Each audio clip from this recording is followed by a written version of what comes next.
Hello' everyone, মই সকলোকে মোৰ আন এটি ব্লগলৈ পুনৰ স্বাগতম জনাই মই মোৰ নতুন ব্লগটি ষ্টাৰ্ট কৰিছোঁ। নাইনিতালত আহি পুনৰ এটা মন্দিৰলৈ আহিলোঁ, গৌলু দেৱতাৰ মন্দিৰ। ইয়াতে এনেকৈ অসংখ্য ঘণ্টা বন্ধা হয়, দেখিছেনে? খুব সুন্দৰ পৰিৱেশ। নাইনিতালৰ আলমৰাত আছে এই মন্দিৰ।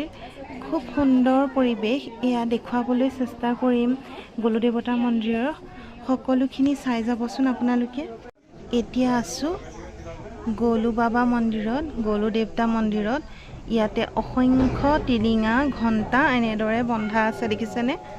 সকলোৱে নিজৰ নিজৰ উইচেছবোৰ যিমান আছে এনেদৰে কাগজত লিখি ইয়াত ওলমাই থৈ যায়। যেতিয়া মনোকামনা পূৰ্ণ হয় আহি পেলাই এনেদৰে ঘণ্টাবোৰ আহি ইয়াতে বান্ধেহি। অসংখ্য ঘণ্টাৰে ভৰা এই মন্দিৰ। বিৰাট সুন্দৰ এক পৰিৱেশ, খুব ভাল লগা পৰিৱেশ। চাওকচোন, অকণমান দেখুৱাবলৈ চেষ্টা কৰিছোঁ। ইমান ধুনীয়া পৰিৱেশ। বান্দৰ বহুত আছে খালি ইয়াতে, খুব বান্দৰ আছে ইয়াতে। ইমান ধুনীয়া পৰিৱেশ চাওকচোন, অকণমান দেখুৱাব বিচাৰিছোঁ। এয়া চিধাই গৌলু দেৱতাৰ মন্দিৰ। ইয়াত সেইফালে আছে মাতা মন্দিৰ। এয়া কেনেকুৱা লাগিছে মন্দিৰত আহি? ইয়ামনো কেনেকুৱা লাগিছে? কেনেকুৱা লাগিছে? কেনেকুৱা লাগিছে?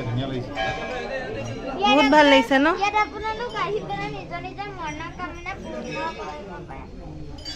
বাবা বৰ ধুনীয়াকৈ কৈছে আমাৰ ছোৱালীজনীয়ে।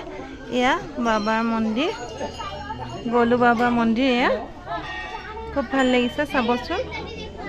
এয়া আমাৰ বৌয়ে উইচ লিখি আছে, এনেদৰে ওলমাই থৈ যায়, দেখিছেনে? এয়া লিখি একদম সকলোৱে ধুনীয়াকৈ ওলমাই থৈ যায়। ইয়াত যিমান অসংখ্য ঘণ্টাৰে ভৰপূৰ এই মন্দিৰ। ইমান ধুনীয়া লাগিছে, চাওক পৰিৱেশ। কেওফালে দেখিব কেৱল ঘণ্টা বান্ধি থৈছে, এনেকৈ কেৱল এয়া লগ দেখিছেনে? তেওঁলোকে বান্ধিয়ে আছে, কেৱল এনেদৰে ওলমাই থৈ দিয়ে। এয়া দেখিছে কিমান কিমান হেৰি কৰা আছে। এয়া দেখিছেনে? কেনেকুৱা লাগিলে?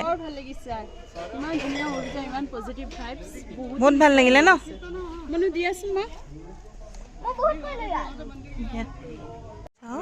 এনেদৰে অসংখ্য ঘণ্টাৰে ভৰপূৰ এই মন্দিৰ। নাইনিতালৰ পৰা প্ৰায় 55 কিলোমিটাৰ হয়।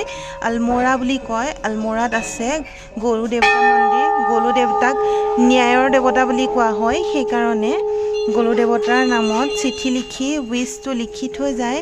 যেতিয়া ফুলফিল হয় তেতিয়া আহি ঘণ্টা এটা বান্ধিবহি লাগে। দেখিছেনে কিমান ডাঙৰ ডাঙৰ ঘণ্টা আছে? চাওকচোন, এইটো কিমান ডাঙৰ ঘণ্টা দেখিছেনে? বহুত ডাঙৰ ডাঙৰো বন্ধা আছে, অজস্ৰ বন্ধা আছে। চাওকচোন, চাওক কিমান ডাঙৰ ডাঙৰ ঘণ্টা, বহুত ডাঙৰ ডাঙৰ বন্ধা আছে। বিৰাট সুন্দৰ এক পৰিৱেশ। সকলোৰে ভাল হওক, গৌলু দেৱতাই সকলোৰে মনোকামনা পূৰ্ণ কৰক, এই প্ৰাৰ্থনা। যদি আজি মোৰ এই ভিডিঅ'টো ভাল পাইছে, লাইক এটা কৰি দিবলৈ নাপাহৰিব। লগতে যদি চেনেলটোলৈ নতুনকৈ আহিছে, ছাবস্ক্ৰাইব কৰি দিব আৰু আপোনাৰ পৰিয়াল তথা বন্ধুবৰ্গৰ লগত শ্বেয়াৰ কৰি দিব। আৰু ছাবস্ক্ৰাইব কৰি কাষতে থকা বেল আইকনটো ক্লিক কৰি দিব আৰু অল কৰি দিব, যাতে আহিবলগীয়া ভিডিঅ'বোৰৰ ন'টিফিকেশ্যনছবোৰ পাই থাকে। বাকী ভগৱান গৌলু দেৱতাই সকলোৰে ভাল কৰক, তাৰেই কামনা কৰি আজি মোৰ এই ভিডিঅ'টো ইয়াতে সামৰিছোঁ। ধন্যবাদ।